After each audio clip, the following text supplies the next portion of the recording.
নমস্কার বন্ধুরা, শ্রাবণী রান্নাঘরে সবাইকে স্বাগত জানাই। আশা করি সবাই খুব ভালো আছেন। বন্ধুরা, সয়াবিনের নিরামিষ পদ যদি এইভাবে রান্না করা যায় তাহলে খেতে হয় দুর্দান্ত। রুটি দিয়ে, ভাত দিয়ে, সব কিছু দিয়ে খেতে অসাধারণ লাগে। আশা করি আপনাদেরও খুব ভালো লাগবে। আর বন্ধুরা, আমার এই ভিডিও যদি ভালো লেগে থাকে তাহলে প্লিজ সাবস্ক্রাইব করবেন আর পাশে থাকা বেল আইকনটিতে ক্লিক করে দেবেন। যখনই কোনো নতুন ভিডিও আপলোড করবো আপনাদের কাছে পৌঁছে যাবে। ঠিক আছে, তাহলে শুরু করছি।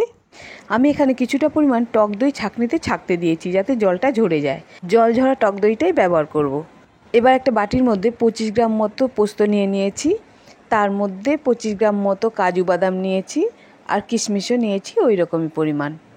এবারে পোস্ত, কাজু আর কিশমিশ মিশিয়ে একটা পেস্ট তৈরি করে নেব। এই পেস্টটা আমি মিক্সিতে তৈরি করেছি, শিলপাটাতে করলেও হবে। বাটার কাজ হয়ে গেছে। এবার কড়াইয়ের মধ্যে 2 বাটি মতো জল দিয়েছি আর হাফ চামচ লবণ দিয়েছি। কড়াইটা কিন্তু গ্যাসের উপর বসিয়ে নিয়েছি। এবার লবণটা ভালো করে মিশিয়ে দিলাম। মাঝারি আছে জাল হচ্ছে। আর এখন আমি এর মধ্যে সয়াবিনের বড়ি দিয়ে দেবো। সয়াবিনের বড়ি বলতে এক প্যাকেট যে 10 টাকার পাওয়া যায়, সেই 10 টাকার পুরো প্যাকেটই এর মধ্যে দিয়ে দিলাম। একটু ফুটিয়ে নিলাম। ফুটিয়ে নিয়ে আস্তে নেড়ে চেড়ে গ্যাসটা এবার অফ করে দেবো। তারপর আমি 10 মিনিট এইভাবেই রেখে দেবো। এবার আমি ততক্ষণে একটা মশলা তৈরি করে নেব। একটা বাটির মধ্যে 1 চা চামচ জিরে গুঁড়ো, 1 চা চামচ ধনে গুঁড়ো, 1 চা চামচ কাশ্মীরি লঙ্কার গুঁড়ো, হাফ চা চামচ লাল লঙ্কার গুঁড়ো। এবার এর মধ্যে 2 টেবিল চামচ মতো জল দিয়ে দিলাম। তারপরে মশলাগুলোকে খুব ভালো করে চামচ দিয়ে মিশিয়ে দিলাম। মিশিয়ে দিয়ে এইভাবেই রেখে দেবো ওই ভেজার জন্য, যতক্ষণ আমি অন্যান্য জিনিস তৈরি করছি ওটা ভিজতে থাকবে। এবার আমি সয়াবিনের বড়ি এখানে চলে এলাম। সয়াবিনের বড়িগুলো জল থেকে ছেঁকে তুলে নিলাম। একটা বাটিতে সব বড়িগুলো তুলে নিলাম, এই একইভাবে ছেঁকে ছেঁকে তুলে। এবার এর মধ্যে কিছুটা পরিমাণে জল দিয়ে দিলাম। জল দিয়ে এটাকে হাত দিয়ে ভালো করে ধুয়ে নিয়ে আবার চেপে চেপে ছেঁকে তুলে নেব। এর ফলে কী হবে, সয়াবিনের ভেতরে যে একটা গন্ধ থাকে সেটা চলে যাবে। বড়িগুলো আলাদা একটা বাটিতে জল থেকে চেপে চেপে তুলে নিয়ে নিলাম। ওই বাটি থেকে অন্য একটা বাটিতে নিয়ে নিলাম, কারণ এর মধ্যে আমি অনেকগুলো মশলা দেবো। হাফ চা চামচ ধনে গুঁড়ো, হাফ চা চামচ জিরা গুঁড়ো, সিকি চা চামচ গোলমরিচ গুঁড়ো, মানে 1 চা চামচের 4 ভাগের 1 ভাগ, হাফ চা চামচ কাশ্মীরি লঙ্কার গুঁড়ো, হাফ চা চামচ আদা বাটা, আর যে দই ছাঁকতে দিয়েছিলাম ওখান থেকে 1 টেবিল চামচ টক দই এর মধ্যে দিয়ে দিলাম। হাত দিয়ে ভালো করে মেখে নিলাম। এবার এর মধ্যে হাফ চা চামচ লবণ দিলাম। তারপর আবার খুব ভালো করে মেখে নিলাম। এবার এর মধ্যে 2 চামচ আমি ময়দা দিলাম। ময়দার পরিবর্তে আপনারা কর্নফ্লাওয়ার দিতে পারেন। এবার এগুলো দিয়ে খুব ভালো করে হাত দিয়ে মেখে নিলাম। খুব ভালো করে মেখে নেবার পর ঢাকনা দিয়ে ঢেকে দিলাম। 5 মিনিটের মতো ঢেকে রাখলাম। এবার আমি গ্যাসের উপর কড়াই বসিয়ে দিলাম। কড়াই গরম হয়ে গেলে তাতে তেল দিয়ে দিলাম। তেল গরম হয়ে গেলে এর মধ্যে আমি ওই যে মেখে রেখেছি সয়াবিনের বড়িগুলো, ওগুলো একটা একটা করে ছেড়ে দেবো। একসাথে যতটা ধরে এইভাবে আমি দিয়ে দিয়েছি।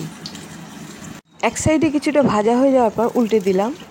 আবার আরেক সাইডে উল্টে দিলাম। এইভাবে উল্টে পাল্টে ভালো করে ভেজে তুলে নিলাম। যখন লালচে কালার হয়ে যাবে, ভাজা হয়ে গেছে বোঝা যাচ্ছে, এবার আমি কড়াই থেকে তুলে একটা বাটির মধ্যে রেখে দিলাম। এবার বাকি সয়াবিনগুলোও এইভাবে কড়াইতে ছেড়ে দিয়ে ভেজে তুলে নেব। ভাজা হয়ে যাওয়ার পর সবগুলো তুলে নিয়েছি। এবার ওই তেলের মধ্যেই একটা তেজপাতা ছেড়ে দিলাম, 2টো এলাচ মানে ছোটো এলাচ, 1 টুকরো দারচিনি, 2টো লবঙ্গ ছেড়ে দিয়ে নাড়তে থাকলাম। এবার ওই বাটির মধ্যে যে মশলা তৈরি করেছিলাম জিরে গুঁড়ো ধনে গুঁড়ো দিয়ে, সেই মশলাটা ঢেলে দিলাম। দিয়ে ভালো করে কষাতে থাকলাম।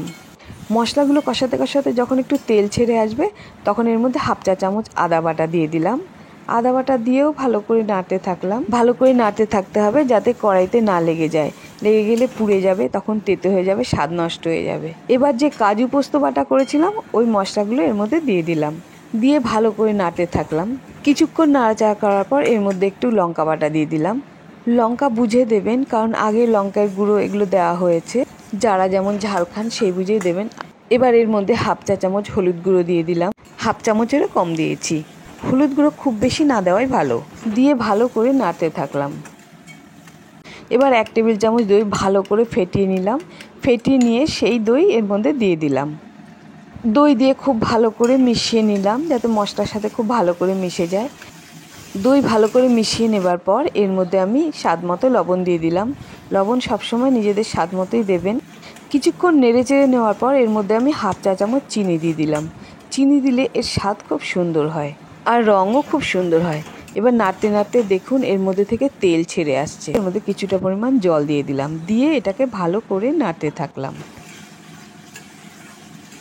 এবার আমি একটা ছোট টমেটো কেটে ছোট ছোট করে কেটে নিয়ে এর মধ্যে ছেড়ে দিলাম। এটাকে টমেটো পিউরি করেও দিতে পারেন। টমেটো এখন না দিয়ে জল দেওয়ার আগে টমেটো দিয়ে ভালো করে কষিয়ে নিয়ে তারপর জল দিতে পারেন। কষাতে কষাতে দেখুন এর চেহারাটা অন্যরকম হয়ে গেছে, তেল বেরিয়ে এসছে। এবার এর মধ্যে জল দিয়ে দিলাম। এই জলে গ্রেভি তৈরি হবে, সেই পরিমাণ মতোই জল দিতে হবে। খুব ভালো মতো ফুটে উঠেছে। এবার এর মধ্যে আমি সয়াবিনগুলো দিয়ে দেবো, ভাজা সয়াবিনগুলো আর কি। এবার খুব ভালো করে ফোটাতে হবে। জাল হতে হতে কিছু মশলা দিয়ে দেবো। হাফ চা চামচ গরম মশলা দিয়ে দিলাম। কিছুক্ষণ জাল দিয়ে দেওয়ার পর 1 চা চামচ জিরে ধনে গুঁড়ো ভাজা মশলা দিয়ে দিলাম। সবশেষে 1 চা চামচ ঘি দিয়ে দিলাম। 1 টেবিল চামচও দিতে পারেন, নিজের যেরকম ভালো লাগে। ঘি দিলে সুন্দর একটা গন্ধ হয়। সব কিছু দিয়ে দেওয়া হয়ে গেছে। এবার খুব ভালো করে জাল দিয়ে গাঢ় করে নামিয়ে নেব। রান্না হয়ে গেছে। এবার আমি একটা বাটির মধ্যে তুলে নেব। আশা করি আপনাদের ভালোই লেগেছে। বন্ধুরা, এরপর আমি আবার একটা নতুন রেসিপি নিয়ে চলে আসব। ধন্যবাদ, ভালো থাকবেন।